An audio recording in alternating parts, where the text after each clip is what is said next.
ఇప్పటికే 2 సార్లు heart stroke వచ్చింది. ఇంకోసారి వచ్చిందంటే బ్రతకడం కష్టం. నీకు చాలా సార్లు చెప్పాను నువ్వు ఎక్కువ పని చేయకుండా రెస్ట్ తీసుకో అని. కానీ నువ్వు కూతురు ఆనందం అని చెప్పి నీ ఆరోగ్యం పాడు చేసుకుంటున్నావు. ఇలా అయితే బ్రతకడం కష్టమయ్యా. నా కూతురి ఆనందం కంటే నాకేది ముఖ్యం కాదు. తనని ఆనందంగా ఉంచడంలోనే నేను ఆనందంగా ఉంటాను. నాన్న త్వరగా రా నాన్న, నాకు బాగా ఆకలిస్తుంది. తొందరగా ఇంటికి వెళ్ళిపోదాం. మరేం పర్లేదు డాక్టర్, నేను చూసుకుంటాను. నాన్న నాకు బాగా ఆకలిసినప్పుడు ఆ ఆకలి తెలియకుండా ఒక పాట పాడతారు కదా, పాడండి నాన్న.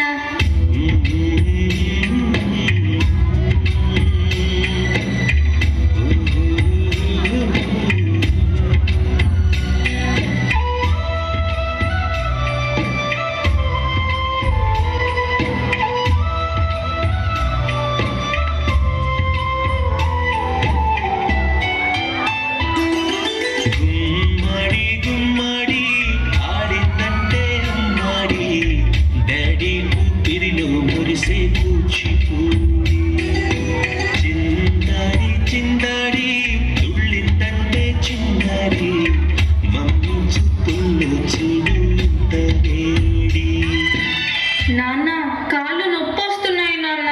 వద్దంటే వినదే పగలంతా ఆడి పాడి, ముద్దయ్య తినదే పరిగెత్తే పైడి లేడి, చిలకల్లే చెవిలో ఎన్నో సునాడి, పడుకోవే పన్నెండైనా ఏం చెయ్యాలి?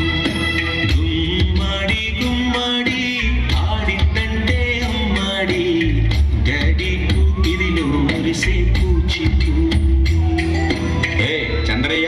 చంద్రయ్య ఎక్కడయ్యా నా అద్దె డబ్బులు? 6 నెలల నుండి అడుగుతున్నాను, ఈ రోజుకి ఇంకా ఇవ్వలేదు. ఇలా అయితే ఉండొద్దయ్యా. నా ఇల్లు ఇప్పుడే ఈ క్షణమే ఖాళీ చేసి వెళ్ళిపోండి.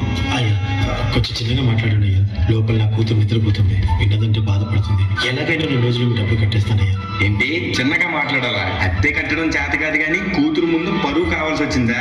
రేపుటి కల్లా నా అద్దె డబ్బులు నాకు ఇవ్వకపోతే ఇంట్లో ఒక్క సామాను కూడా ఉండేవాను. ఏమైంది నాన్న? ఏం లేదు, పద పడుకుందాం. నేను మొత్తం విన్నాను నాన్న, నువ్వేం బాధపడకు నాన్న.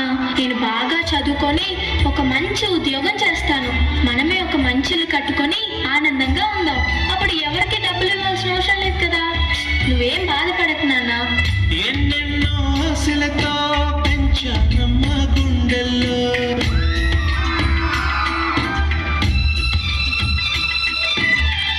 ఎన్నెన్నో ఆశలతో పెంచానమ్మ గుండెల్లో, నువ్వే నా కలలన్నీ పెంచలే నీ కన్నుల్లో.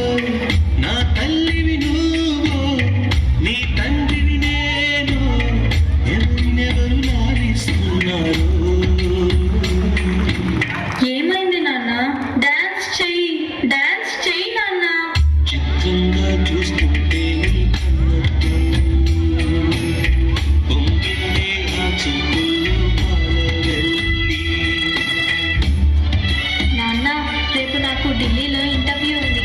అందులో కానీ నేను సెలెక్ట్ అవుతే 60,000 జీతం వస్తుంది. ఇక మన కష్టాలన్నీ తీరిపోతాయి, హ్యాపీగా బ్రతికేయచ్చు. నీ ప్రశ్నలు నీవి, ఎవ్వరో బదులెవ్వరుగా. జాగ్రత్తమ్మా, నీకోసం ఎదురు చూస్తూ ఉంటాను. త్వరగా వచ్చేవా? ఖచ్చితంగా ఆ జాబ్ ని సంపాదించే వస్తా. ఏ గాలో నిన్ను తరుముతుంటే అల్లరిగా, మరి నేను వెళ్ళొస్తాను నాన్న, నువ్వు జాగ్రత్తగా ఉండు. ఆగాలో లేదు తెలియదంటే చెల్లదుగా. ఈ జాబ్ నాకు చాలా అవసరం. మా నాన్న నా కోసం ఎంతో కష్టపడ్డాడు. మా నాన్నని హ్యాపీగా ఉంచాలంటే ఈ జాబ్ నాకు రావాలి. బతుకంటే పడి చదువా, అనుకుంటే అతి సులువా. నా బంగారు తల్లి, నేను పని చేయట్లేదు, డబ్బులకి ఇబ్బంది పడుతున్నా అని తాను జాబ్ చేస్తా అని ఇంటర్వ్యూకి వెళ్ళింది. సర్లే, నేను ఇంకా ఎన్ని రోజులు బ్రతుకుతానో కూడా తెలీదు. తనకి జాబ్ వస్తే తనే హ్యాపీగా ఉంటుంది. నా పాపకి జాబ్ వస్తుంది, దేవుడు ఉన్నాడు, జాబ్ ఖచ్చితంగా వస్తుంది. ఖచ్చితంగా.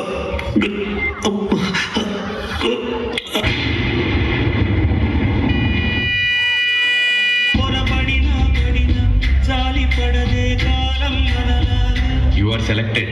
నీకు ఈ జాబ్ వచ్చింది. Thank you so much sir. నాకు జాబ్ వచ్చిందని తెలిస్తే మా నాన్న చాలా హ్యాపీగా ఫీల్ అవుతారు. ఇప్పుడే ఈ విషయం మా నాన్నకు చెప్పాలి. ఏంటి నాన్న ఫోన్ లిఫ్ట్ చేయడం చేయట్లేదు. సరేలే, డైరెక్ట్ గా వెళ్ళి సర్ప్రైజ్ చేద్దాం. ఆయన హ్యాపీగా ఫీల్ అవ్వటం నేను కళ్ళారా చూడాలి. ఒక నిమిషం కూడా ఆగిపోలేను వచ్చేదాకా.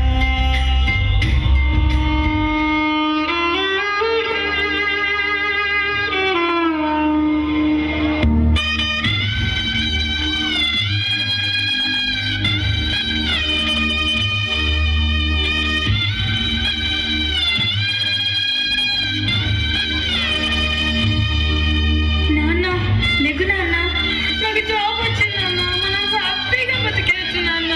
నాన్న లెగు నాన్న, నాకు భయం వేస్తుంది నాన్న.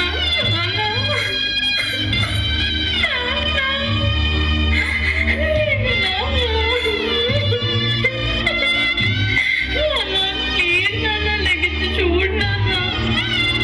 అందులో కానీ నేను సెలెక్ట్ అయితే 60,000 జీతం వస్తుంది. ఇక మన కష్టాలన్నీ తీరిపోతాయి. హ్యాపీగా బ్రతికేయచ్చు.